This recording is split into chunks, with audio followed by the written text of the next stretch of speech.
Subscribe YouTube channel official iNews dan nyalakan loncengnya.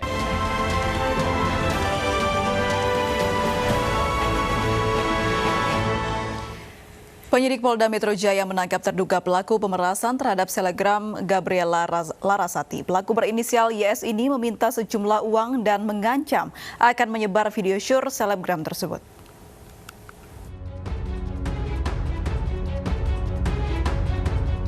Penyidik Polda Metro Jaya menangkap terduga pelaku pemerasan terhadap selebgram Gabriela Larasati. Pelaku berinisial YS ini meminta sejumlah uang dan mengancam akan menyebar video sur mirip Gabriela melalui pesan langsung di media sosial Instagram. Gabriela melaporkan pemerasan ini pada Februari lalu. Polisi kemudian menyelidiki dan menangkap YS di Medan, Sumatera Utara 20 Maret lalu. Saya membutuhkan uang, maka video ini akan saya hapus kalau sudah dibayar. Tapi kalau tidak akan disebarkan.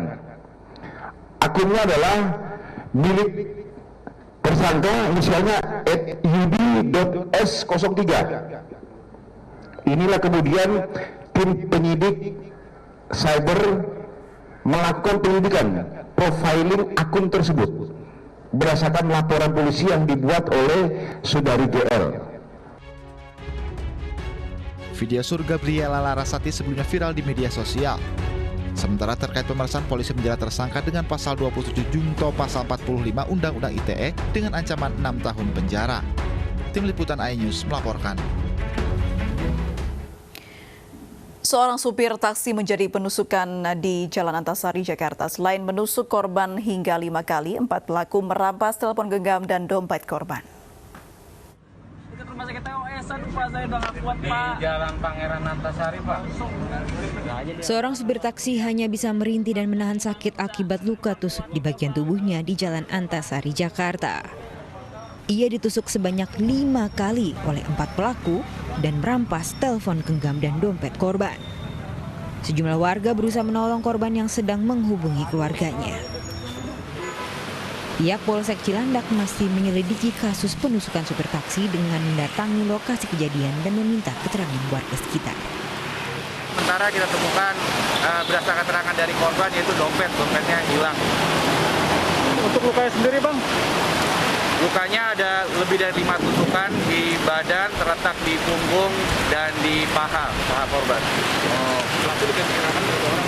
Pelaku diperkirakan jumlahnya 4 orang, sementara petunjuk dari keterangan korban. Polisi menduga supir taksi ini menjadi korban pembegalan. Kini korban jalani perawatan di Rumah Sakit Fatmawati Cilandak, Jakarta Selatan. Dari Jakarta, Dan Helmi, iNews melaporkan. Polisi menangkap pemuda pembunuh ayah kandung di Malang, Jawa Timur. Ternyata pelaku yang pernah beberapa kali dirawat karena gangguan kejiwaan membunuh ayahnya karena tidak diberi uang.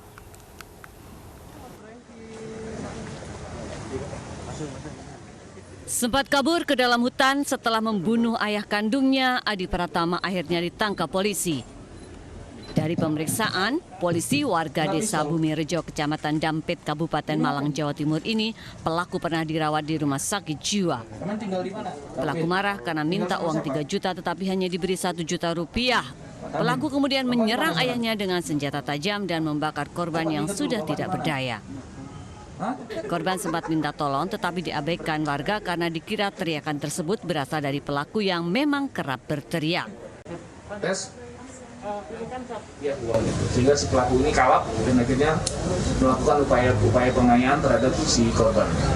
Dan kemudian sekitar jam 01.30 itu tetangga juga sempat mendengar ada teriakan minta tolong dari rumah si pelaku ini. Tapi karena itu sudah biasa terjadi, ya, karena memang sudah sering kali ada pertengkaran atau cekcok mulut antara si korban dengan si pelaku, sehingga tetangga itu menganggap hal biasa saja.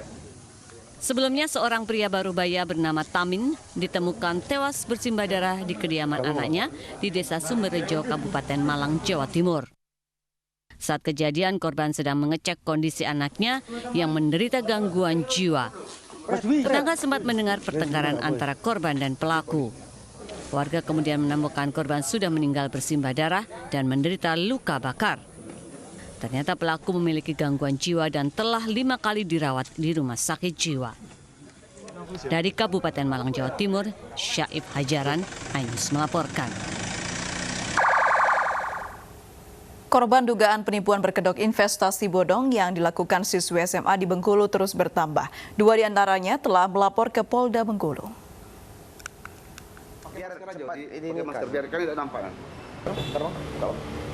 Dua korban investasi bodong siswi SMA ini melapor ke Reskrimum Polda Bengkulu. Korban bersama rekannya merasa tertipu karena dijanjikan investasi dengan syarat menyetorkan uang dan akan dikembalikan sebesar 50% dari nominal yang disetorkan dalam tempo 20 hari.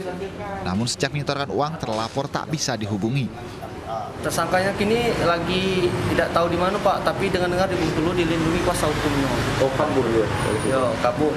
Inisialnya siapa nih Bang pelakunya? Dwi Sapitri. Umur 18 tahun. Yang dilaporkan itu? Yang dilaporkan itu. Dia sebagai apa di situ? Dia sebagai owner ya. Selain Sultan, siswi kelas 12 ini telah menipu ratusan warga biasa dan sejumlah pejabat dengan total kerugian mencapai 2,6 miliar rupiah. Polisi pun akan mendalami kasus ini dengan mengumpulkan barang bukti dan keterangan saksi dari para korban. Dari Kota Bengkulu, Endro Dowirawan, iNews melaporkan. Sindikat manipulasi data elektronik berupa rekening koran palsu tertangkap. Pelaku mengganjar para pemesan rekening koran palsu dengan biaya Rp350.000 per lembarnya.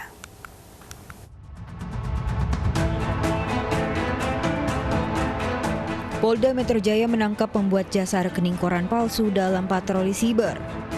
Pelaku merupakan residivis kasus yang sama dan ternyata bekerja sama dengan 2 pelaku lainnya asal Sulawesi Selatan. Modus pelaku meminta uang Rp350.000 kepada pelanggannya yang ingin memesan mutasi rekening koran. Pemalsuan rekening koran digunakan para pelanggan untuk mengajukan kredit agar diterima bank atau syarat keluar negeri. Makanya ini si tersangka ini dengan para pemesannya itu membuat dalam 2 bulan atau 3 bulan ini banyak mutasi keluar masuk. Sehingga dari bank approve untuk bisa dikucurkan kreditnya, bahwa yang bersangkutan yang akan pinjam kredit ini memiliki mutasi rekening yang cukup bagus. Sehingga itu nanti di approve. Selain memanipulasi rekening koran, para pelaku juga menawarkan lowongan kerja di perusahaan BUMN hingga modus mama minta pulsa. Salah satu tersangka ditangguhkan penahanannya karena tengah hamil. Kini para pelaku terancam hukuman 12 tahun penjara dan denda 12 miliar rupiah. Dari Jakarta, Nata Arman, Zulkarnain, Andrian, iNews melaporkan. Setelah Majelis Hakim mengabulkan permintaannya, sidang Rizik Syihab akan digelar tatap muka dengan pengamanan yang ekstra. Kami kembali usai jeda berikut ini.